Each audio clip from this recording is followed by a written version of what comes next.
यस अन्तर्क्रिया कार्यक्रमका प्रमुख अतिथि प्रदेश प्रमुखज्यू, पूर्व मुख्यमन्त्री खगराज अधिकारीज्यू,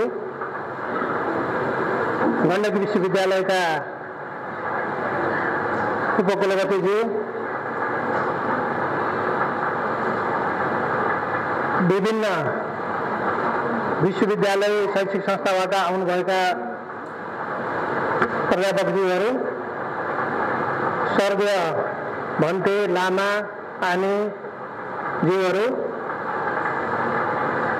र विश्वविद्यालयका परिवार, यहाँ उपस्थित हुनुभएका आदरणीय महानुभावहरू, सबैलाई मैले एकमुष्ट रूपमा स्वागत गर्न चाहन्छु। हामीले आज वास्तवमा मैले धन्यवाद दिनुपर्ने हुन्छ हाम्रो मेघबहादुर खत्रीजीलाई। उहाँले असाध्यै मेहनत गरेर हामीले जे काम गर्न खोजेका थियौँ त्यसको एउटा आयोजना गर्नु हो। सुखद भनौँ, हामी यत्रो वर्ष हुँदाहुँदै पनि हामी यहाँ यति धेरै जम्मा भएका छौँ र केही कुरा हामी चाहिँ गर्न गइरहेका छौँ। थोरै कार्यक्रम अलिकति डिले भएको छ, त्यसमा पनि केही छैन। हामीले एउटा पवित्र काम गर्दैछौँ। पानी आए पनि यहाँहरू बसेर धैर्यतापूर्वक हाम्रा कुराहरू सुनिदिनुहुनेछ र मनन गर्नुहुनेछ भन्ने अपेक्षा लिएको छु। यहाँ एउटा हामी विश्वविद्यालयबाट उपकुलपतिज्यू आउनुभएको थियो, हाम्रो प्रोफेसर डाक्टर सुवर्णलाल बज्राचार्य। संयोगले आज उहाँको छोरा अलिकति बिरामी भएको हुनाले तुरुन्तै आज बिहान 6 बजे उहाँ अचानक चितवन जानुपर्ने भएको हुनाले उहाँहरू जानुभयो। उहाँको छोराको लागि स्वास्थ्य लाभको कामना गर्न चाहन्छु म। हामी सबै विश्वविद्यालयका धेरै परिवारहरू आएका छौँ। यो आजको कार्यक्रम कसले आयोजना गरेको, कहाँ के भइरहेछ भन्ने कुरा पनि तपाईँहरूलाई अलिकति म जानकारी गराउन चाहन्छु। कतिपयलाई क्लियर छैन होला। मेघबहादुरजीले बोलाउनु भएको छ, जुटाउनु भएको छ। यहाँका अरू अर्गनाइजरहरूले धेरै मेहनत गर्नुभएको छ, चिठी आफै पठाउनु भएको छ। अब यो यताबाट उहाँहरूले गर्नुभयो कि विश्वविद्यालय गरेको हो कि के हो भन्ने कुरा पर्न सक्छ। हामीले यो नठान्दिनु होला, यो विश्वविद्यालयकै कार्यक्रम हो। हामीले मेघबहादुरजीलाई भनेका थियौँ, उहाँले बुद्धिज्मप्रति, बौद्ध दर्शनप्रति एउटा श्रद्धा राख्ने भएको हुनाले, उहाँले सामाजिक कार्यमा पनि रुचि राख्ने भएको हुनाले हामीले त्यस्तो पात्र चयन गरेर आजको कार्यक्रमको संयोजन गरिदिनुहोस्। गण्डकी प्रदेशमा हामीलाई धेरै कुरा थाहा छैन, तपाईँहरूले पोखरामा यो संयोजन गरिदिनुहोस् भनेका थियौँ र उहाँले एउटा टिम बनाउनु भएको छ। त्यो टिम मार्फत जति पनि आयोजना, जति पनि कामहरू भएका छन् त्यो विश्वविद्यालयको बिहाफमा भएका छन्। त्यसकारण चाहिँ मैले विश्वविद्यालयको तर्फबाट मेघबहादुरलाई फेरि म धन्यवाद दिन चाहन्छु। यो काम टोटल हामी विश्वविद्यालय गरेको हो भन्ने कुरा म यहाँहरू राख्न चाहन्छु। मैले यति कुरा राख्दै गर्दा म के भन्न चाहन्छु भने, हामीले बोलाउने क्रममा विश्वविद्यालय बोलाउँदा यसलाई छुट्यो, त्यता छुट्यो, अब योलाई बोलाइन्छ, यस्तो भइन्छ, यो कुराबाट मूल्याङ्कन नगरिदिनु होला। हामीले यो मूल्याङ्कन चाहेका छैनौँ, हामीले गर्न चाहँदैनौँ। हाम्रो उद्देश्य अलिक फरक भएको हुनाले हामीले यहाँ कसैलाई छुटाउने, कसैलाई गर्ने भन्दा पनि आम रूपमा हामीले बोलाउन चाहन्थ्यौँ। यो आम रूपमा बोलाएर हाम्रा कुराहरू सुनाउन चाहन्थ्यौँ। संजोग त्यस्तो सम्भव भएको छैन। त्यही पनि हामीले जतिजना हुनुहुन्छ हामीले यो सुरुवात गर्दैछौँ। यो सुरुवातको विषयमा मैले फेरि अगाडि बताउने छु। खास गरी मैले जानकारी के गराउन चाहन्छु भने, तपाईहरु कतिजना धेरै त लुम्बिनी जानुभएको छ होला, मलाई लाग्छ धेरै जानुभएको छ। तर मैले यहाँ सोधेँ भने तपाईहरु लुम्बिनीमा गएर लुम्बिनी बौद्ध विश्वविद्यालय जानुभएको छ कि छैन भन्यो भने धेरैका हात उठ्न सक्दैनन् होला, जानुभएको चाहिँ छैन। र हामीले त्यो विश्वविद्यालय किन स्थापना भएको अलिकति मैले यो पृष्ठभूमि तपाईहरुलाई जानकारी गराउन चाहन्छु। 1998 मा लुम्बिनीमा बौद्ध विश्व सम्मेलन भएको थियो। त्यहाँ चाहिँ 16 राष्ट्रका प्रतिनिधिहरू थिए, विभिन्न 16 राष्ट्रका प्रतिनिधि थिए। ती 16 राष्ट्रका प्रतिनिधिहरू भेला भएर त्यो भेलामा सरकार सहितको सम्पूर्ण 16 राष्ट्रका प्रतिनिधि मात्र, बौद्ध संस्थाका प्रतिनिधि मात्र होइन, 16 राष्ट्रका प्रतिनिधिहरूले राज्य प्रमुख, राष्ट्र प्रमुखहरूको सहभागितामा बृहत बौद्ध विश्व सम्मेलन भयो। त्यो विश्व सम्मेलनले 7वटा कुराहरू पारित गरेको थियो। त्यो 7वटा कुरा मध्ये एउटा कुरा भनेको लुम्बिनीमा बौद्ध विश्वविद्यालय स्थापना गर्नुपर्छ भन्ने थियो। त्यो बौद्ध विश्वविद्यालय स्थापना गर्नुपर्छ भनेको कारण के थियो भन्दा लुम्बिनीमा तपाईँलाई थाहा होला धेरै घुम्न जानुहुन्छ त्यहाँ लुम्बिनी विकास कोषभित्र 42वटा प्लटहरू राखिएका छन्। त्यो भनेको के हो भने संसारमा 42वटा बौद्ध राष्ट्रहरू छन् जसले बुद्धिज्मलाई बढी प्रायोरिटी दिएका छन्। त्यो राष्ट्रहरूको सम्मानमा तिनीहरूले आफ्ना गुम्बा बिहारहरू त्यहाँ बनाउन सकुन् भन्ने उद्देश्यका साथ त्यहाँ प्लटहरू छुट्याइएको छ। त्यहाँ प्लट छुट्याए बापत गुम्बा बिहारमा आउने र त्यहाँको बौद्धिक त्यहाँको चाहिँ स्पिरिचुअल वातावरणमा स्पिरिचुअल आध्यात्मिक वातावरणमा बसेर उच्च शिक्षा अध्ययन गर्न सकुन्। तिनका भन्तेहरू उहाँहरूका भन्ते त्यहाँ पूजा गर्न आउनेदेखि लिएर त्यहाँ बस्नेदेखि लिएर सेवा गर्नदेखि लिएर सबै जति पनि जनसमुदाय हुन्छन् त्यहाँ आउने र श्रद्धालुहरू उनीहरूले उच्च शिक्षा प्रदान गर्न सकुन् लिन सकुन् भन्ने उद्देश्यका साथ विश्वविद्यालय स्थापना गर्नुपर्छ भन्ने उद्देश्यका साथ यो विश्वविद्यालय 1998 मा एउटा कल्पना भयो। 2004 सालमा हाम्रो विश्वविद्यालय ऐनद्वारा स्थापित भएर आज विश्वविद्यालय 20औं वर्षमा प्रवेश गरिसकेको छ। मैले यो कुरा यहाँहरूसँग जानकारी गराउन पाउँदा अत्यन्तै खुसी लागेको छ।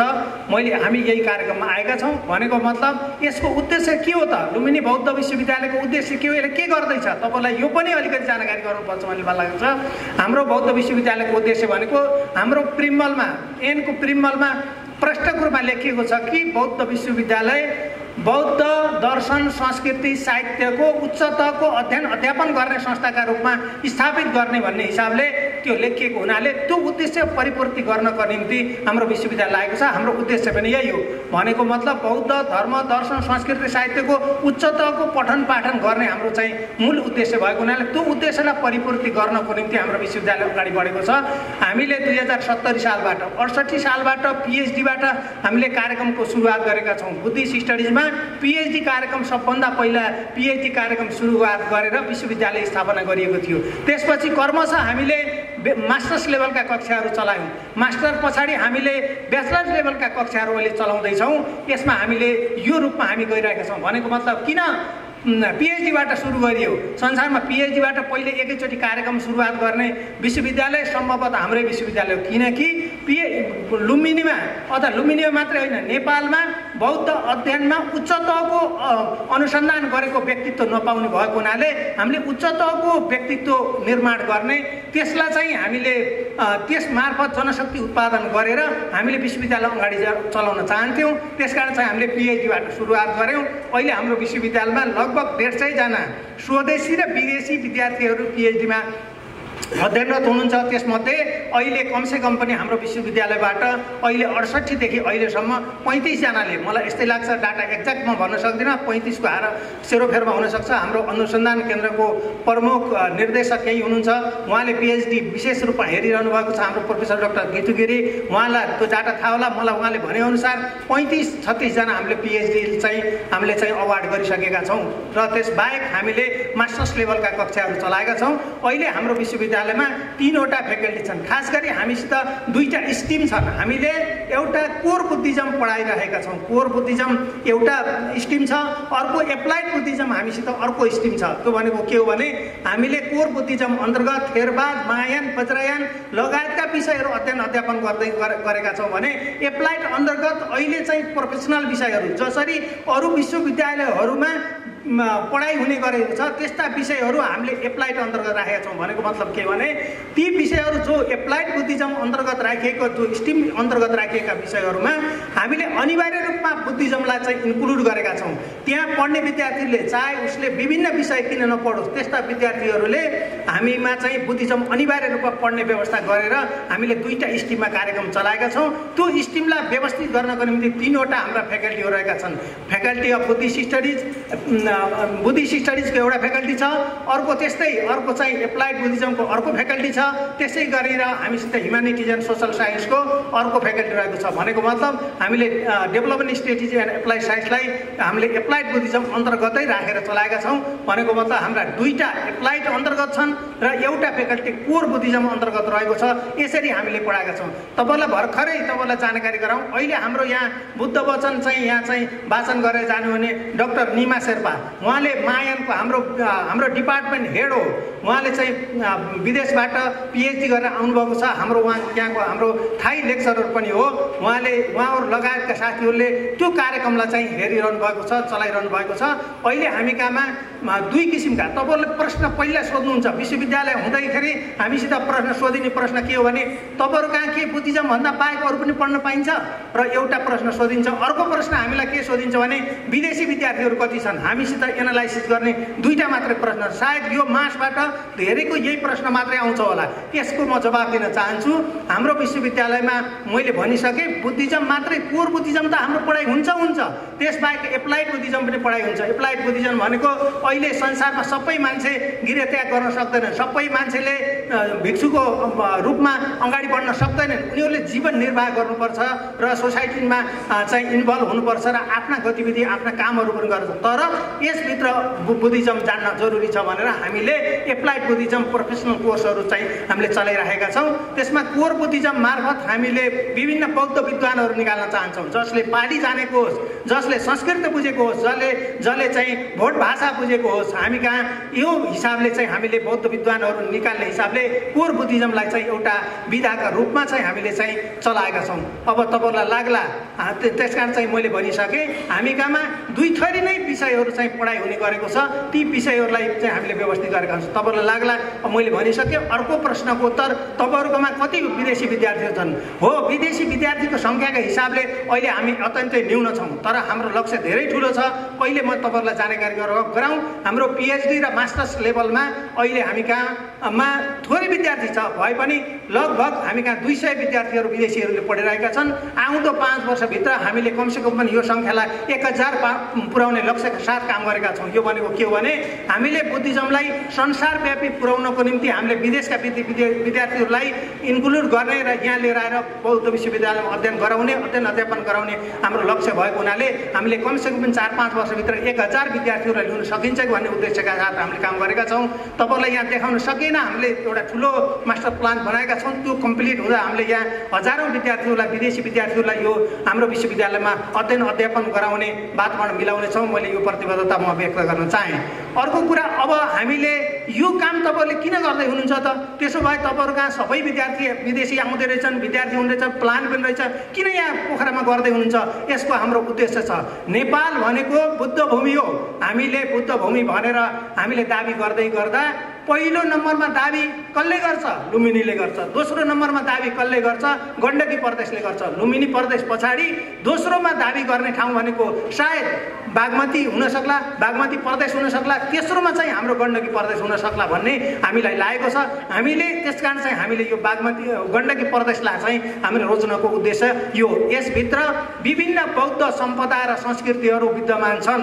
यो प्रदेश सायद तपाईँहरूलाई कतिजनालाई थाहा छ, यो त यति राम्रो प्रदेश हो कि यहाँ बौद्ध सम्पदा र संस्कृतिका विषयमा अनगिन्ती सम्भावनाहरू छन्। यहाँ साकेपा, गेलुक्पा, निङ्मापा, बोन लगायतका धर्महरू मिक्स भएर चल्ने स्थल भनेको यही हो। यहाँ थेरवाद, मायान अन्तर्गतका साकेपा, गेलुक्पा, निङ्मापा सबै सेक्टहरूको यहाँ चाहिँ अभ्यास भएको छ। यहाँ बोन धर्म पनि त्यत्तिकै चाहिँ प्रचलित रहेको छ र हाम्रो चाहिँ ओलाङचुङ खोलादेखि टिङ्करसम्म हजारौँ यस्ता बौद्ध गुम्बाहरू छन्। हजार विद्यार्थीहरू छन् जसले आज गुम्बा शिक्षा अध्ययन गरिरहेका छन् र उनीहरूको ठुलो सङ्ख्यामा उच्च शिक्षाका लागि 20औं हजारको सङ्ख्यामा विदेशी विश्वविद्यालयमा जाने स्थिति छ। अब ती विद्यार्थीहरूलाई रोक्नुपर्छ र हामीले ओलाङचुङ खोलादेखि टिङ्करसम्मका यो क्षेत्रका विशाल बौद्ध सम्पदाहरूलाई सङ्गठित गर्नुपर्छ। यहाँको बौद्ध सम्पदा र संस्कृतिको विषयमा अनुसन्धान गर्नुपर्छ भन्ने उद्देश्यका साथ हामीले चाहिँ अनुसन्धान केन्द्रहरू स्थापना गर्ने हाम्रो लक्ष्य रहेको छ। त्यो अनुसन्धान केन्द्र हामीले 7वटै प्रदेशमा अनुसन्धान केन्द्र स्थापना गर्ने लक्ष्य रहेको छ। यो अनुसन्धान केन्द्र यो प्रारम्भ मात्रै हो। हामीले यो अनुसन्धान केन्द्र स्थापना गरिसकेपछि हामीले भोलिका दिनमा विश्वविद्यालयकै एउटा युनिटको रूपमा अर्को एउटा व्यवस्थित युनिटको रूपमा त्यसलाई चाहिँ अगाडि बढाउने लक्ष्यका साथ यो काम गर्न चाहिँ हामीले खोजिराखेका छौँ। त्यही उद्देश्यका साथ आजको कार्यक्रम चाहिँ आयोजना गरिएको। मैले भनिसकेँ यसको प्रयास कसरी भयो त, कहाँ हुँदैछ त भन्नु होला। हामीले काठमाडौँमा सुरुवात गरेका छौँ र हामीले पूर्वमा सुरुवात गरेका छौँ। आजभन्दा लगभग 2 वर्ष अगाडि म नै आफै हामीले सङ्खुवा सभामा कार्यक्रम गरेका थियौँ र त्यहाँका चाहिँ हजारौँको सङ्ख्यामा त्यहाँका बुद्धिस्टहरू जम्मा हुनुभयो र उहाँले भन्नुभयो तपाईँहरूले रिसर्च सेन्टर यहाँ खोल्नुहोस्, हामीले सहयोग गर्छौँ भन्नुभयो। तर हामीले एउटा विश्वविद्यालय एउटा नीति लिएको छ कि हामीले भन्यौँ हामीलाई त्यो चलाउनको निम्ति विभिन्न पूर्वाधारहरू चाहिन्छ। सर्वप्रथम हामीसित नीतिगत पूर्वाधार चाहिन्छ, दोस्रोमा हाम्रो प्रशासनिक पूर्वाधार चाहिन्छ, तेस्रोमा भौतिक पूर्वाधार चाहिन्छ, चौथोमा एकाडेमिक पूर्वाधार चाहिन्छ। यी सबै पूर्वाधारहरू हामीले चाहिँ तय गरिसकेपछि त्यहाँ संस्था स्थापना गर्न चाहन्छौँ भनेर हामीले त्यहाँ भनेका थियौँ। उहाँले कोसिस गर्नुभएको छ, हामी त्यतिसम्म सक्षम भइसकेका छैनौँ। किन सक्षम भएका छैनौँ भन्दा त्यसको एउटै रिजन छ, नीतिगत रूपमा हामी स्पष्ट छौँ, भौतिक रूपमा अरू रूपमा त्यहाँका सङ्घ संस्थाहरूले त्यहाँको सरकारले सपोर्ट गर्ने कुरा पनि जानकारी गराइसकेको थियो। तर हामीले मेन पावरको हिसाबले हामी कमी रहेछौँ। त्यहाँबाट अलिकति त्यहाँको जनशक्ति मार्फत हामी चल्न सक्ने स्थिति भएन र विश्वविद्यालयले सिधै टेक ओभर गरेर आफ्नो जनशक्ति राख्न सक्ने अवस्था नभएको हुनाले पूर्वमा हामीले 1 नम्बर प्रदेश कोशी प्रदेशमा हामी गर्न सकिरहेको छैनौँ। तर हामीहरूको कोसिस जारी छ, हामीले त्यहाँ गर्नेछौँ। एक किसिमले यस्तो किसिमको सभा त्यहाँ हामीले गरिसकेका छौँ। काठमाडौँमा केही काम भइसकेको छ र यहाँ हामी अहिले तेस्रो नम्बरमा गण्डकी प्रदेशमा हामीले चाहिँ काम गर्ने भनेका छौँ। मैले आजभन्दा 2 वर्ष अगाडि तपाईँहरूलाई एउटा घटना पनि थाहा होला, यहाँ कतिपय भन्तेहरू हुनुहुन्छ। 2 वर्ष अगाडि मैले सङ्खुवा सभामा एउटा भाषण गरेको थिएँ, अबको लक्ष्य भनेको गण्डकी प्रदेश हुन्छ भनेर भन्दा यहाँ धेरै चाहिँ मिडियाबाजी भयो। तपाईँले भन्नु होला कलेज खोल्दाखेरि कलेज खोल्न दिएन अथवा कलेज खोलियो युनिभर्सिटी खोल्ने नखोल्ने मुस्ताङमा आदि इत्यादि भन्ने विभिन्न कुराहरू आए। तर कुरा के थियो भने हामीले त्यो विश्वविद्यालय होइन विश्वविद्यालयको युनिट खोल्न चाहन्थ्यौँ, त्यसलाई प्रचार विश्वविद्यालय नै खोल्ने भनियो र त्यसका चाहिँ अलिकति मिसअन्डरस्ट्यान्डिङ भएको हुनाले हामीले त्यति अगाडि बढ्न सकेन त्यति बेला। अब हामी यहाँ गण्डकी प्रदेशबाट यहाँ सुरुवात गर्न चाहन्छौँ। किन सुरुवात गर्न चाहन्छौँ त्यसको पनि सेन्टर अब हामीलाई लागेको छ पोखरा बनाउनुपर्छ भन्ने लागेको छ। किनभने यहाँ मैले देखिसकेँ सबै सेक्टरका हुनुहुँदो रहेछ। यहाँ साकेपा गेलुपा निङमापा देखि यहाँ चाहिँ थेरवादको अभ्यास गर्ने थलोको रूपमा यहाँ हुनुहुँदो रहेछ। धेरै जसो मुस्ताङ आउनुभएको छ। एकजना आज म देख्दै छैन, हाम्रो चाहिँ कागबेनीको एकजना धर्मगुरु गुम्बाको एउटा चाहिँ भन्दै हुनुहुन्छ, लामा हुनुहुन्छ, उहाँले भन्नुभएको थियो हामीले कलेज खोल्न चाहन्छौँ, विश्वविद्यालयले दिनु पर्यो, हामीले कलेज खोल्छौँ भनेर भन्नुभएको थियो। कलेज खोल्न कहाँ खोल्ने भन्दा उहाँहरूले अलिकति मौसमको कारणले अलिकति इन्भाइरोमेन्टको कारणले हामीले पोखरा नै ठिक हुन्छ भनेर उहाँले भन्नुभएको छ र हामीले भनेका छौँ ल तपाईँ रेडी हुनुहुन्छ भने हामी चाहिँ पोखरामा खोल्न तयार छौँ भनेर मैले त्यति बेला भनेको थिएँ। हामी त्यसका लागि अझै पनि तयार छौँ। आजको यो बसाइ आजको यो यो भेलाले कमसेकम पनि त्यो दिशामा पनि काम गर्नेछ र यहाँ खास गरी बौद्ध सम्पदा संस्कृतिको विषयमा अनुसन्धान गर्ने एउटा त्यस्तो केन्द्रको रूपमा चाहिँ हामीले यहाँ काम गर्न सक्नेछौँ। मैले भन्न खोजेको यसमार्फत हामीलाई के हुन्छ त, यसमार्फत के हुन्छ भन्नाले यो पोखरा देशकै दोस्रो पर्यटकीय नगरी हो। यो चाहिँ पहिलो नै भन्दा हुन्छ, हामीले दाबी पहिलो गर्ने गरेका छौँ। यद्यपि बागमती बढी हुन सक्ला भन्ने मेरो अनुमान छ, तर पोखरा नै सबै पर्यटकहरूको रोजाइ पोखरा हुन्छ, त्यसमा धेरै मान्छेहरू आउँछन्। अब हामीलाई सम्भावना हामीले देखेको के हो भने यहाँ चाहिँ एउटा सम्भावना के हो भने सर्ट टर्म कोर्सेसहरू यहाँ चल्न सक्ने पर्याप्त सम्भावना छ। अहिले लुम्बिनीमा हामीलाई सर्ट टर्म कोर्सहरू दिनु, बुद्धिज्मका बारेमा सर्ट टर्म कोर्स दिनुहोस्, 1 महिना दिनुहोस्, 1.5 महिना दिनुहोस्, हामीले चाहिँ यहाँ आएर पढ्छौँ भन्ने विदेशीहरूको सङ्ख्या बहुत ठुलो छ। तर किन त्यस्तो भनिँदैछ त भन्दा अलिकति क्लाइमेटको हिसाबले लुम्बिनी त्यति अनुकूल छैन, पोखरा अनुकूल छ। त्यसकारण त्यस्ता पर्यटकहरूलाई हामीले पोखरामा लिएर आएर बुद्धिज्म सिकाउन चाहन्छौँ र त्यसमा हामीले अनुसन्धान केन्द्र मार्फत गर्न चाहन्छौँ। यसका लागि हामीले केही व्यवस्थाहरू गर्नुपर्ने छ र त्यति मात्रै होइन, अहिले हाम्रो इन्डियामा बुद्धिज्म र हिन्दुइज्मको धेरै ठुलो संस्कृति चाहिँ अगाडि बढिरहेको छ र त्यो विकास भइरहेको छ। त्यसको एउटा सङ्गम भनेको हाम्रो चाहिँ के हुनसक्छ, मुक्तिनाथ हुनसक्छ। मुक्तिनाथमा दुईटै धर्मका संस्कृतिहरू मिक्स भएको, दुईटै मान्ने देवताका रूपमा हामीले चाहिँ मुक्तिनाथलाई अहिले लिने गर्छौँ। त्यसकारण चाहिँ तिनीहरूलाई पनि हामीले बुद्धिज्म के हो हिन्दुइज्म के हो भन्ने कुरा हामीले कमसेकम पनि पढाउन सकियो, तिनीहरूलाई देखाउन सकियो भने यो विश्वविद्यालय विश्वविद्यालयले एउटा विकास गर्नेछ र हाम्रो देशलाई पनि फाइदा हुनेछ, यो क्षेत्रलाई पनि फाइदा हुनेछ भन्ने कुरा हामीले लिएका छौँ। अब यसको रूपमा के गर्नुपर्छ त मैले अहिले भनिसकेँ।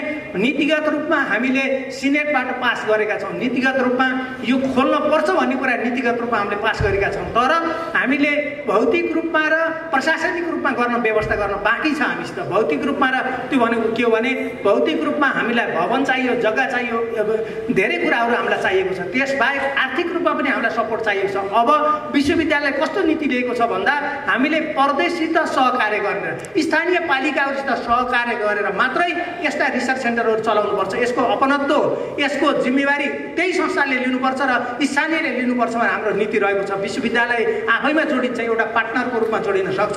स्थानीय पालिका र सङ्घ संस्थाहरू त्यसमा जोडिन आयो भने त्यो दिगो र भरपर्दो हुनसक्छ भन्ने हामीलाई लागेको छ। यहीँका विद्वानहरू त्यसमा लाग्नुपर्छ, यहीँका रिसर्चरहरू त्यसमा लाग्नुपर्छ, यहीँका रिसर्चरहरूले त्यसमा खोजी गर्नुपर्छ भन्ने लागेर हामीले स्थानीयलाई जोड्नका निम्ति यो कार्यक्रम गर्दैछौँ र पोखरा हामीले रोज्नुको मेन कारण यही हो। अब त्यसकारण चाहिँ म अनुरोध गर्न चाहन्छु, एउटा सुखद कुरा भनौँ। मैले देखिरहेको छु मञ्चमा हाम्रो पूर्व मुख्यमन्त्रीज्यूलाई, उहाँ मुख्यमन्त्री भइसकेपछि मैले एउटा फोन गरेको थिएँ र मैले भनेको थिएँ हामी पोखरामा केही न केही गर्न चाहन्छौँ, तपाईँको सपोर्ट के हो भनेर भनेको थिएँ। सायद उहाँको टिनर अलिकति तलमाथि भयो होला, उहाँले धेरै गर्न सक्नु भने उहाँले बोलाउनु भएको थियो, तपाईँहरू आउनुहोस् हामी गर्छौँ भनेर भन्नुभयो। पछि उहाँ चाहिँ मुख्यमन्त्री त रहनु भएन, तर पछि उहाँले के भन्नु भने आउनुहोस् तपाईँहरूले हामी मुस्ताङमा गएर एकचोटि हेरौँ, मनाङ पनि जानुपर्छ भनेर भन्नुभयो। उहाँका इनिसिएसनमा आफ्नै खर्चमा उहाँले आफै गाडीको प्रबन्ध गरेर विश्वविद्यालयका पदाधिकारीलाई हामीलाई त्यहाँ लानुभयो। हामी कहिले नगएको ठाउँबाट हामीले सम्भावना देखेर हामीले आएका छौँ र उहाँ आफै विपक्षी पनि उहाँले विपक्षमा ध्यान पनि गर्नुहुने रहेछ भन्ने कुरा मैले थाहा पाएँ।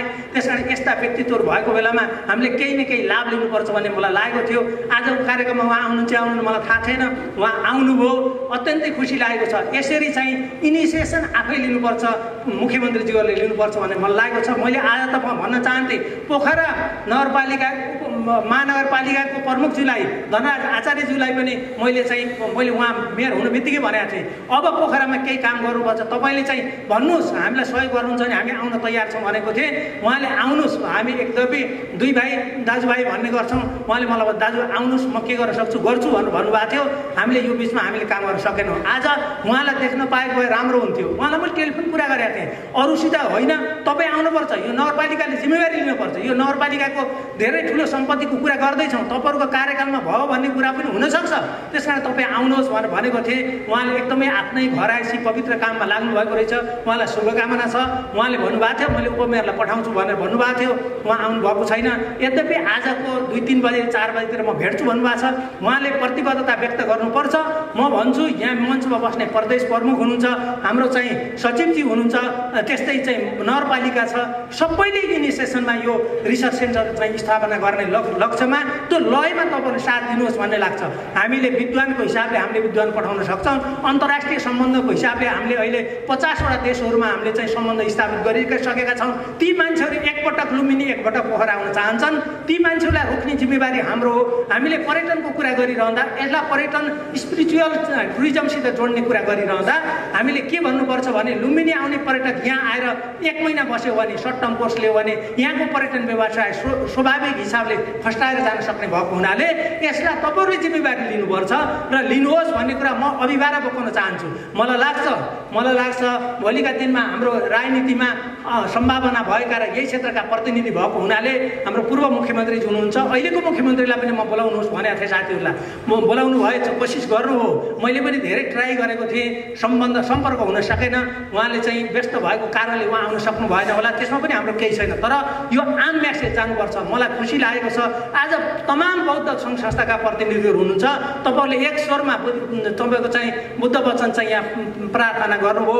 हामीले कति राम्ररी चाहिँ हामी सङ्गठित भएर आएका छौँ। यो सङ्गठित आवाजलाई एउटा निर्णायक बिन्दुमा हामीले पुर्याउनु पर्छ। अब हामीले हाम्रो बिहारमा गुम्बामा हाम्रा धर्म हामीले विविध दिनदिने पूजाआजा त गरेकै छौँ, तर एकाडेमिक हिसाबले एउटा इन्स्टिट्युसनलाइज गर्नको निम्ति यसलाई व्यवस्थित रूपमा चाहिँ यसलाई चाहिँ एउटा सङ्गठित बनाउनको निम्ति अब तपाईँहरूको साथ चाहिँ सबैभन्दा अपरिहार्य छ। किनकि त्यसमा चाहिँ तपाईँहरूले दबाब दिनुभयो भने यहाँको नगरपालिका गर्न बाध्य हुन्छ। म बाध्यकारी कुरा गराउनलाई कुनै दबाब दिनको निम्ति होइन, हामीले सौहार्द रूपमा भन्नुपर्छ। पर्यटन विकासको निम्ति, पोखराको पर्यटन विकासको निम्ति, गण्डकीको पर्यटन विकासको निम्ति हामीले के गर्न सकिन्छ भन्ने बारेमा नगरपालिकाले इनिसिएसन ल्याओस्, यहाँको प्रदेशले इनिसिएसन ल्याओस्, विश्वविद्यालयले हातमा हात साथमा साथ मिलाउन तयार छ। यसमा तपाईँहरू लाग्नुहोस्। मैले यो कुरा यहाँ समक्ष राख्न चाहन्छु। मैले भन्न त धेरै कुराहरू थिए, तर मैले यति धेरै कुरा नभनौँ किनकि समय पनि छैन, धेरै बोल्नुपर्ने छ।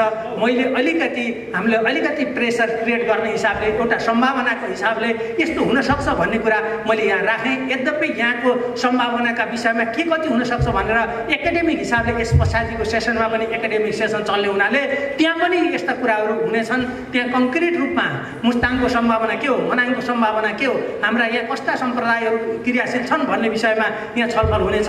विभिन्न पेपरहरू प्रेजेन्ट हुनेछ।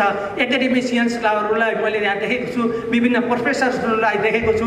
उहाँहरूले निश्चय पनि यसमा चाहिँ गम्भीर रूपमा चाहिँ छलफल चलाउनु हुनेछ र तपाईँहरूको तर्फबाट पनि, बौद्ध संस्थाको तर्फबाट पनि, पोलिटिसियन्सको तर्फबाट पनि तपाईँहरूले चाहिँ सहयोग गर्नुहोस् र एउटा साथ दिनुभयो भने विश्वविद्यालयले यहाँ एउटा रचनात्मक काम गर्ने लक्ष्य राखेको छ। यो लक्ष्य पुरा गर्न तपाईँको साथ सहयोग अपरिहार्य छ। यति कुरा राख्दै मैले मेरो भनाइ टुङ्गाउँछु।